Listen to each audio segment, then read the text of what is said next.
Greetings and salutations. Welcome back to another episode of the Decision Hour. I am your host, Adam Bird.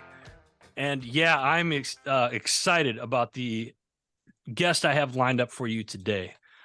This man is a PR genius. He's the mastermind, founder, and CEO of Red Banyan, like the tree. It's the world-renowned PR agency that always knows what to say and when to say it. He's got 30 plus years of experience in navigating high pressure situations.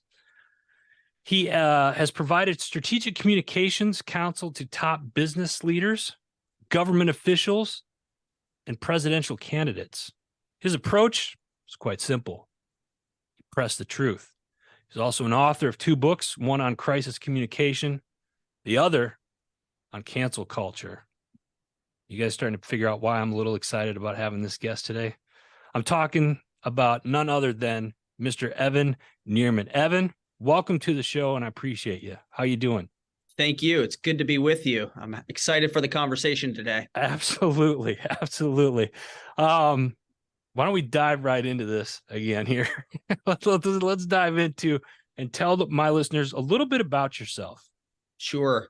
Well, I'm the founder of a firm called Red Banyan. We have 2 main types of clients, those who want to get in the media and those who need to get out.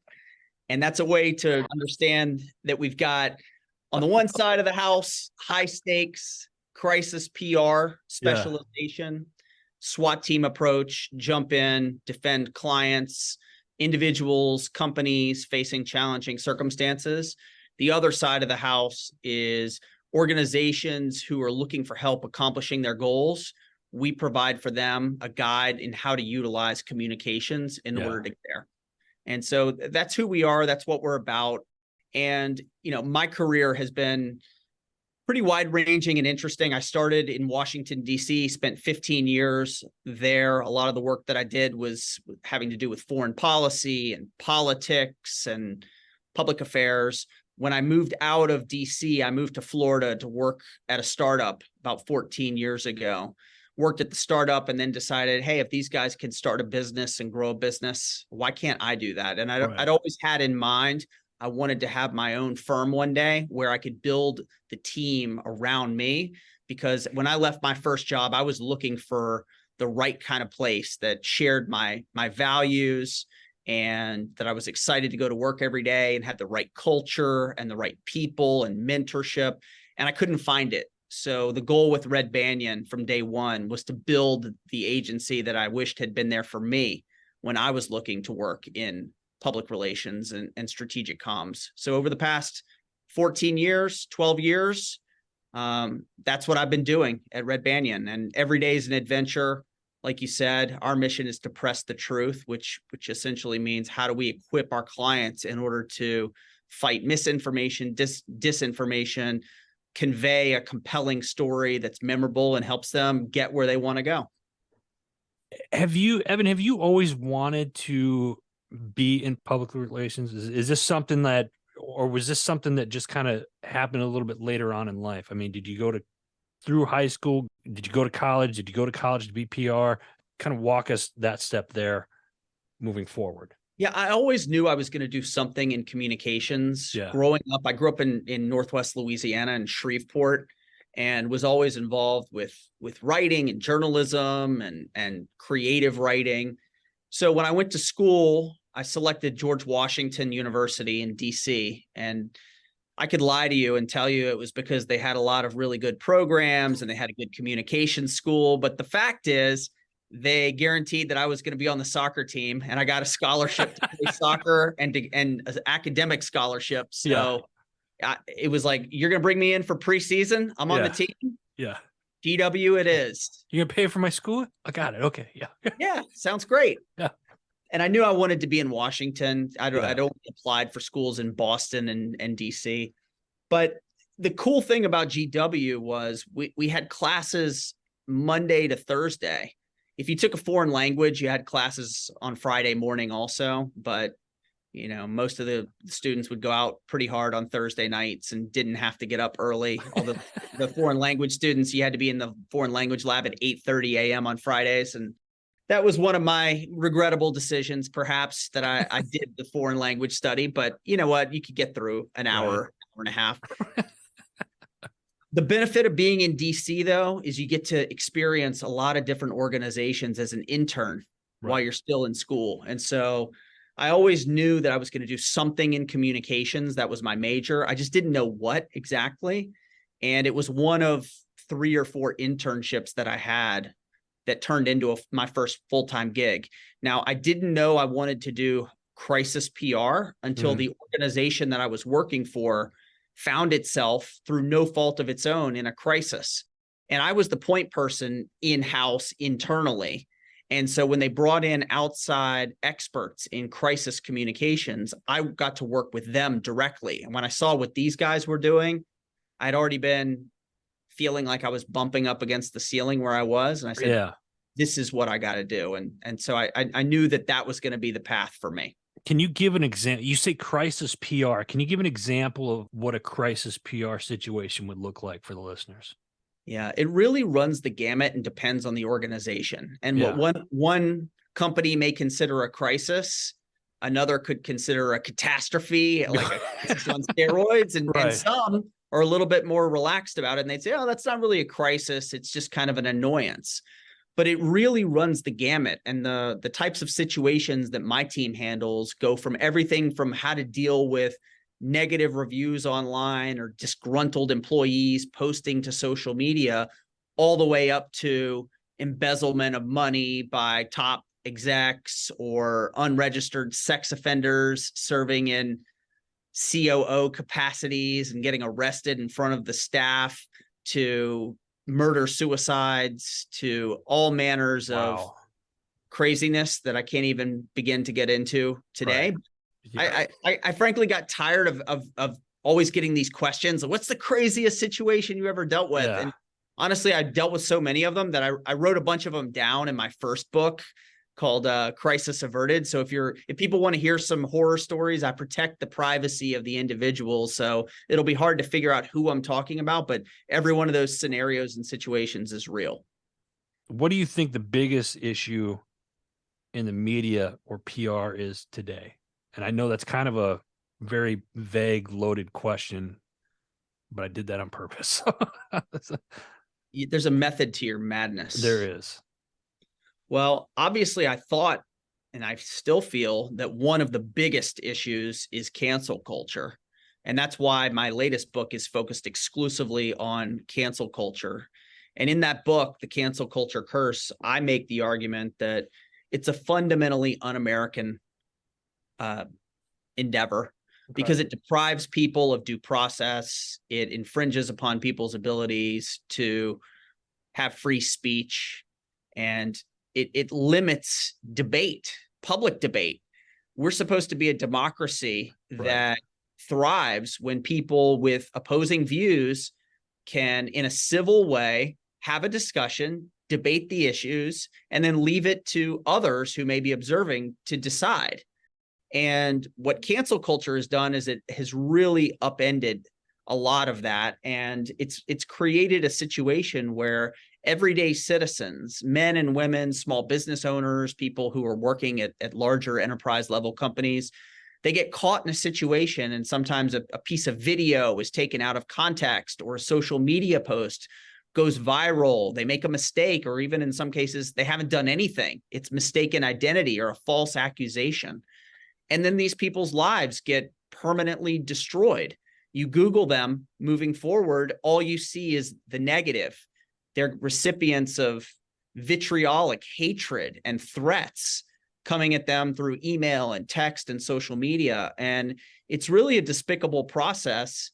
And I just think that as a country, we need to recognize how damaging cancel culture is, and we need to not celebrate it. We need to fight against it. We need to end it. We need to relegate it to the dustbin of history, because whether you're looking at historical figures and trying to analyze and assess them through a modern lens, or you're just going out of your way to attack a fellow citizen, it's wrong. I agree 100% with you. But here, let me ask you this. we live in the digital age right now, and social media is, I mean, if you're a business, I'll be honest, and I've said this before, and you guys listening, you guys know I'm not a big social media fan.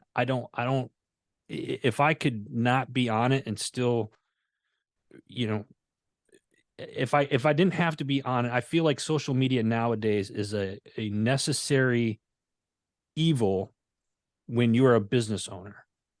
Now, I'm not saying that it is all social media bad. No, I've connected with people that I've served with that I haven't seen in 20 years, family members and stuff that I don't really get to see every 4 or 5 years. You keep in touch. So there's that positiveness with it. But I feel like there's so much negativity and there's so much garbage, and you're talking cancel culture right now. Like, I can't help but to think, okay, you say cancel culture, that could be anybody. Anybody could cancel or try to cancel someone or start a campaign to cancel somebody.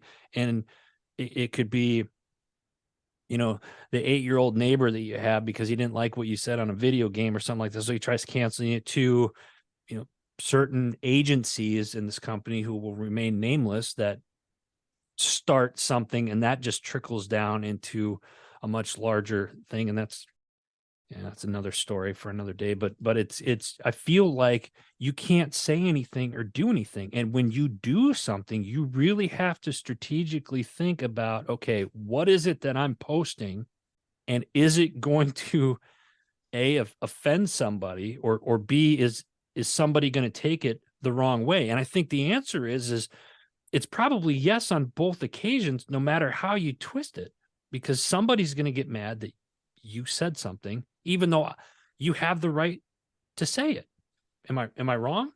No, you're spot on. And in fact, I think there are a lot of folks out there who would agree with you that if they had the choice, they would not participate business-wise on social media, but it is a necessary evil. It's something that every business of every size has to participate in, because otherwise you're out of the conversation, or people don't view you as legitimate, etc. It is a necessary evil. The point that you made, which is really spot on, is before you post on social media, you need to just pause for a moment, and you need to carefully consider what it is that you're going to say there. Because yes, you always run the risk no matter what. I could go on today and say, I'm posting a picture of this beautiful green tree because green is my favorite color.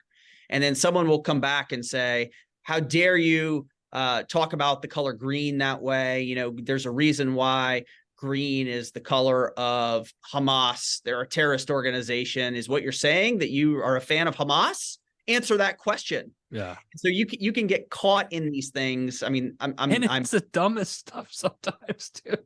It's often super dumb. And look, I don't mean to be making light of I guess Hamas came straight to my head because of current event of what's going on. Current event, right. and I don't in any way mean to be flip about. And we're, folks, to be clear, we're not laughing about the situation or whatnot. And by the time this comes out, it's been a few weeks, but that's not the route that we're taking. So don't take what we're saying out of context. On the contrary. And look, I guess if there are any listeners who are taking what we're saying out of context and then decide that they're angry about it and want to come after us, that would just illustrate you're proving our point we're talking about. Thank you. Exactly. Yeah. But at the end of the day, there are certain issues that as a business owner or as an employee for a company, you're going to want to avoid on social media. So the ones that are the most contentious, just as a rule of thumb, don't talk about them as so much. Right. Politics, social issues, especially on the most contentious ones, whether it's abortion or the rights of trans athletes, things of that nature. You're going to get very impassioned people on both sides of that debate. And if you can avoid it, you do well to do so. And so it's very hard though, because we're in a damned if you do, damned if you don't. So you can avoid those issues, and then someone will inevitably come to you and say, well, what's your opinion on this? Or why aren't you expressing support for this viewpoint? Right. And so it's very tricky. And the biggest problem is everyone's got one of these smartphones in their pocket, in their purse. And so everyone's a reporter, and anyone at any moment can take out their phone, they can capture something, and then they can post it to the internet. Right. And then you can have people who have nothing better to do than to look for a default to outrage, to get involved in a campaign to take somebody down. And they sort of relish the opportunity to pile on when people are getting critiqued online. And it's sad, but you see it happen day in, day out. And until we as a nation decide we're not going to let cancel culture rule our lives, we're not going to allow people to get canceled. People have the right to have opinions. They shouldn't be outed. They shouldn't be doxxed. They shouldn't be targeted by these cancel vultures who like to pick other people apart. Until we really decide as a society that we're just not going to take it anymore, it's going to continue to happen. And in some cases, these are people who've done things for which they should be held to account. But keep this in mind. The next time someone comes to you and they talk about cancel culture as being this great thing because it holds people accountable, I would remind them that there have always been mechanisms by which you can hold people to account. And you can go to an HR department, you can file a report, you can actually have a conversation with the person. Oh my gosh, crazy idea, very novel approach, huh? You can actually talk to someone. You could even, if you're wronged, you could file a lawsuit. You could report them to law enforcement if they've broken the law. The point is, there are 1,000,001 ways to hold people accountable, and calling them out online and rallying other people to try to bomb them with 1-star reviews or to dox them or to swat them, you don't need any of that stuff. We had a saying in the military and a lot of the veteran community, we call those keyboard commandos that like to to go out and I'm hearing what you're saying, and I can't help but to ask, and I've been trying to figure out how to ask you this question, but when it comes to cancel culture, I feel like that term has been more recent. And by recent, I mean within the last 5-6 years, we'll say. Yeah, it started coming kind of, and I feel like it was provoked or created by social media organizations out there. I'm not going to say whom, but it doesn't take a genius to figure out. Maybe, all of a sudden you have certain fact checkers, or you have certain this or that come in and they say, okay, well, that's wrong. You can't say that. We're going to cancel you. We're going to shadow ban you. And then we're just going to close your account without any explanation. It's almost like, well, I'm not working for you. It's not like it's a right to work state where I'm exercising my freedom of speech. I'm not saying anything that's hurting anybody, although some people do that, but I'm using examples of, you say something like you said, you use that tree is green, and then somebody gets offended because you said it's green and not blue or red or brown or whatever have you, and then they tie it into whatever fairyland they live in to make it easier for them to consume. You can't have cancel culture pre-internet and pre-smartphone, and that's why it didn't exist. So people want to know, why is cancel culture happening right now? The answer is because there's a 24/7 news cycle, because people are on their social media all day, every day, because there's more political stratification in this country than at any time before. You've had social movements, including Black Lives Matter and the Me Too movement, which have attempted to call people out and to target them and to point out behavior that they think people need to be held to account for. And they've morphed. And what you end up with is this steaming cauldron of all these elements. And what does it cook up? It cooks up cancel culture. Yeah. And the reason we haven't had it before is because we didn't have the keyboard commandos, as you call them, which I like that term, so I'm going to borrow it. They say, R&D. You know what R&D stands for, right? Okay, so most people think of R&D in the context of research and development. Okay, yes. I'm gonna say in this case I'm gonna use it as a rip off and duplicate. Ah, nice. I'm gonna borrow your I like that one. phrasing here. But the point is, this is a new phenomenon, and the reason it's happening now is because we as a country have gotten so divided, and our politics is also a contributing factor. All of these things combined create a perfect storm, and it creates an environment where cancel culture can thrive.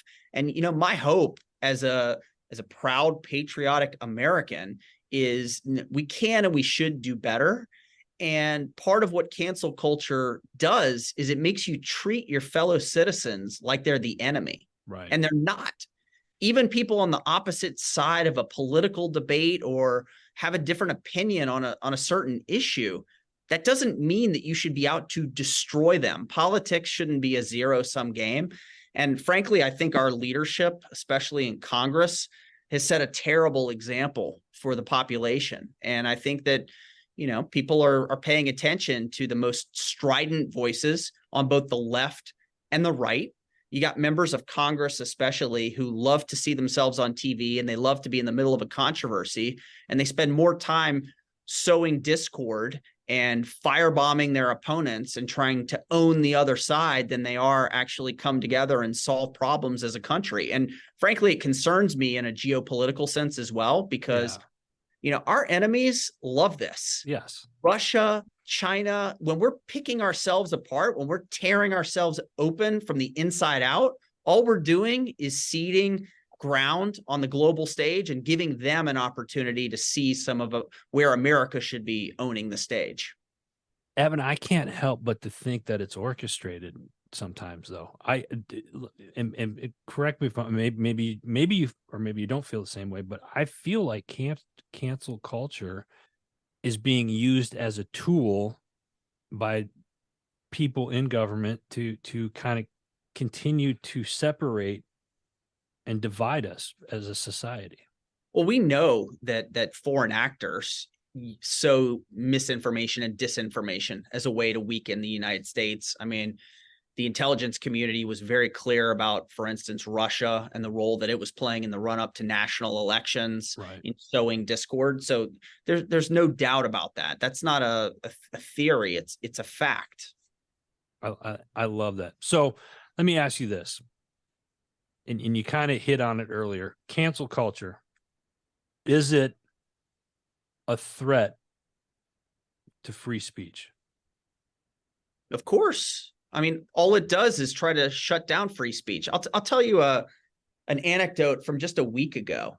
So I was invited to debate cancel culture with someone who thinks it's a great thing. And this person wrote a book about cancel culture and essentially makes a couple of key points. One is everything is cancel culture. Cancel culture, according to him, has been going on forever. The Boston Tea Party was cancel culture. Adam and Eve, that was cancel culture. I mean, it doesn't make any sense whatsoever. With that sort of reasoning, you could say any conflict is cancel culture. So in a war, one side's canceling the other. It's nonsensical. But the part that's really offensive to me is the book also makes the case that if progressives are canceling conservatives, it's okay. It's good because it's ultimately good for society, because you're fighting back against a patriarchal, white, cisgender, heteronormative cabal of people that want to deprive everyone else of having a voice. That's the theory on the hard left of why cancel culture is so great. Meanwhile, that same author is making the case that if conservatives employ cancel culture, it's terrible because they're really trying to turn back the clock to an earlier age where a bunch of white guys were in control. And if you read my book is nonpartisan. It critiques cancel culture as a practice. I don't think you can make an argument that has one bit of credibility if you say cancel culture, good for me, bad for thee. No, that's ridiculous. The practice itself is bad. And so I critique the left and the right in my book. It's not a political book, but I do hit the politicians. And one thing that's really interesting is, you brought the political leadership into the conversation. Politicians are actually very hard to cancel versus everyday citizens. And the reason is, one of the main elements that makes cancel culture so impactful is when you're being canceled, no one wants to back you up. Everyone's afraid. They don't want to defend you because the mob might come for them next. And so I hear this day in, day out when we're working with people who've been victims of cancel culture. Their own family members abandon them. Their employers fire them fast because they just don't want the heat coming on them. Politicians, though, they have a built-in support system. So one, they've already been elected by the people in their districts. Mm-hmm. So if people online hate their guts and want to try to cancel, it doesn't matter. The only way they can really be canceled is if the voters vote them out. And at the same time, because our politics has become so tribal, there's a default to support the members of your team. So if you're a Republican and someone's trying to cancel a fellow Republican, it's you say, yeah, I got your back. I'm going to back them up. And the same for the Democrats. Right. And so it makes politicians largely immune from cancel culture because they have a squad of people who are going to be backing them up no matter what, because they want to hold on to political power. And I think one of the most interesting examples of cancel culture where a politician did get canceled, and I tell this story in the book, is Senator Al Franken from Minnesota. Mm-hmm. And ultimately, the reason he got canceled after these ridiculous pictures came of him pretending to grope a woman and these allegations, none of which were proven, but that asserted that he made women uncomfortable, or, one person said he looked like he was going to kiss me. So therefore he was, it was predatory behavior. The reason Al Franken lost his job is because his own teammates didn't have his back. And the Democrats, especially in the Senate, were basically unwilling to back him up. And they were saying that they were ready to get rid of him. So because he didn't have his own team, he got canceled. That's such a great example to use, Evan. I'm so glad you brought that up. I don't, real quick, we brought up, I want to talk a little bit more about it, but you brought up the book, The Cancel Culture Curse, from Rage to Redemption in a World Gone Mad. Tell people where they can find it, where they can purchase it. Anywhere you buy books, okay. Amazon, Audible, Barnes and Noble, you name it. You can. I'm a big Audible guy. I listen to a lot of books. In fact, I got it. I just got it this morning, and I'm looking forward to listening to this. And for the listeners, real quick, if they want to get in touch with you, follow you, I'm assuming social media, why don't you give them how they can connect with you? That's right. I too have to participate in that necessary evil. So, look for me on LinkedIn.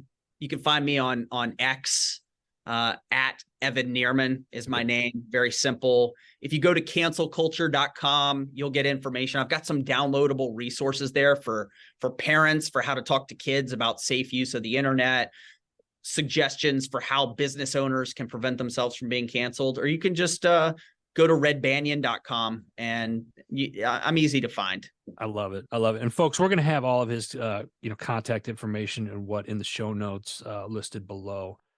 Evan, with cancel culture, with businesses, I've experienced a lot. I own several businesses, but the media company, we've been shadow banned. We've had things shut off, just random, with no explanation. At times, is there a way to bounce back? So if there's a brand or an individual or a company out there that gets canceled, is there a way to bounce back from that? And if so, what are some tips that you can give them? There are ways. And the number one thing that you have to do if you find yourself in the crosshairs is you have to make this big leap mentally to say, I refuse to be canceled. I'm not going to be cowed. And that's kind of step one, and everything stems from that. You have to be willing to get in the conversation, and it's very hard to do. It's easy for me to say that sitting on a podcast with you today when I'm not under fire. Mm-hmm. But when people are under attack and they're getting death threats on their voicemails and text messages and on their wall on Facebook and all these other things, it's a very disconcerting time, and people's inclination is to basically go into their shell and to pull a turtle move. Right. It's the worst thing to do, because a turtle, when it goes in its shell, when an 18-wheeler is bearing down on it, it's just going to get flattened. Yeah. And that's what happens if you are unwilling to engage. So as uncomfortable as it may be, if you find yourself under fire, you have to be willing to fight back. And there are ways to do that. You've got to be willing to convey the facts as you understand them and the truth, not let misinformation get out there. If you have an opportunity to engage with a crisis PR expert, obviously that's helpful. But if you don't have the means by which to do that, correcting misinformation and being assertive is really important. The other thing I would caution people against is there's this knee-jerk reaction to want to apologize. And if you've actually done something for which you do owe an apology, well, figure out to whom you should be apologizing, and then making that apology is okay. But what cancel culture has done is it has changed for the present time in this country the calculation about apologizing when you're under fire. And the reason is, many times with cancel culture, the people who are demanding an apology, they're not owed an apology. They're actually not a party to the conflict or the controversy at all. And so I would caution against feeling like you're going to somehow release the pressure valve by apologizing if the people don't deserve an apology. Because what happens with cancel culture is, if you apologize, you're essentially admitting that you did something wrong. Whereas it used to be in our society, normal people could say, okay, he made a mistake, she made a mistake, they apologized, we forgive, and we move forward, and they learn from it. In a cancel culture world, all mistakes are permanent. If you were to do something to me and apologize, I would say, I reject your apology, and see, you admitted that you're a bad guy. You told the world. So we're therefore justified in attacking you because you admitted it yourself. You're a bad guy and you did something stupid. So now whatever happens to you, you made your bed, you're going to lie in it. And I own that. I agree with you in a sense of, don't always apologize, because I'm not one to apologize. I will apologize if it turns out that I was wrong, and because I am man enough to admit if I'm wrong. But I'm not going to apologize because I hurt your feelings or whatnot. I'm the type of person, like, you might not like what I have to say, but at least I'm being honest. So I'm being real. And I think we've blanketed society with these feel good emotions and whatnot. I remember when I was a kid, a swift kick in the backside or on the side of the head just kind of straighten you out a little bit. I turned out all right. And, nowadays it's like, go to your, you have your safe spaces, and you have your safe words, and you have this and that. Trigger warnings. Yeah. Your trigger warning, like, oh, I get triggered. Then here's the thing. If I trigger you, and I'm going to say this right now, if I trigger you or something, you don't agree with me, great. Let's have a conversation. If you're not willing to have a conversation and you still get triggered by me, then don't listen to the show. It's not going to hurt my feelings. Right. I don't care. I don't. Now I'm not perfect. I'm not saying that, and my listeners know this. But those of you that, if you're listening for the first time, I'm not the type of person that goes out there and tries to say something to be arrogant or pompous or mean in any type of way. I'm just me. You either like me or you don't. Either way, it's your opinion. Great. You're certainly entitled to it. Here's the other thing. If you don't like what I say, there's a little X on either the right or the top left of your computer. You can switch. You can go watch something else or listen to something else. You have a right to do that, just as much as I have a right to be here saying what I'm saying. 100%. And that's why when the cancel vultures want to deplatform, they want to silence people whose opinions they don't agree with. That's wrong. That's fundamentally un-American. Like you said, watch a different station, listen to a different podcast, don't tune in. I think one of the other elements, when I was talking earlier about all these things that are contributing to a society that would think that cancel culture is somehow okay. Yeah. We have moved to right now, we celebrate victimhood. in this country.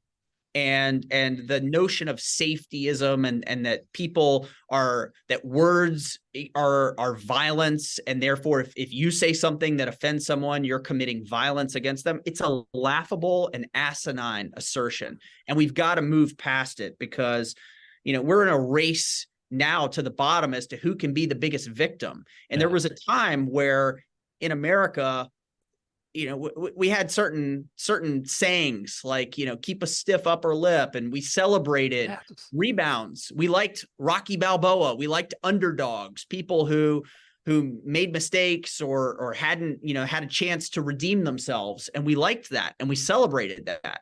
And it was an American ideal. And instead, right now in our society, it's, I've got some grievance. Perhaps it's historical. Your grandparents did something to my grandparents, or something happened, 10 years ago, and I'm still mad about it.